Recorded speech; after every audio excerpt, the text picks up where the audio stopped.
ఇక్కడ కాయపరిన కాకరకాయ fry deep fry చూపిస్తున్నాను. దీంట్లోకి మనం ఏమేమి వేసుకోవాలనేది నేను చెప్తాను. ఈ అరకేజీ కాకరకాయని బాగా మధ్యలో కోసుకొని ఆయిల్లో డీప్ ఫ్రై చేసుకుంటూ ఉండాలి. నెక్స్ట్ వచ్చేసి నేను పల్లీలు, వేరుశనగ పప్పుల పౌడర్ ఒక 100 గ్రామ్స్, నువ్వులు 50 గ్రామ్స్, వెల్లుల్లిపాయలు దాంట్లోనే మిక్సీ వేసుకోవాలి. 4 వెల్లుల్లిపాయలు, కారం, ఉప్పు, పసుపు తగినంత వేసుకోవాలి. దీన్నంతా మిక్సీగా మనం ఇలా గ్రైండ్ చేసుకోవాలి, మిక్సింగ్ చేసుకోవాలి.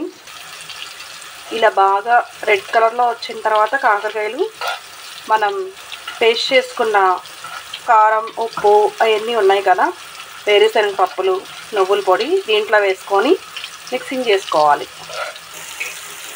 నేను దీనిలో డైజెస్ట్ కోసం నేను జీలకర్ర కూడా వేసుకుంటున్నాను. మనం అలా గ్రైండ్ చేసుకున్న పౌడర్ని మిక్స్ చేసుకోవాలి. మన కాకరకాయ కూర రెడీ అయిపోయింది. కాయపరిన మంచి డీప్గా చాలా బాగుంది చూడండి.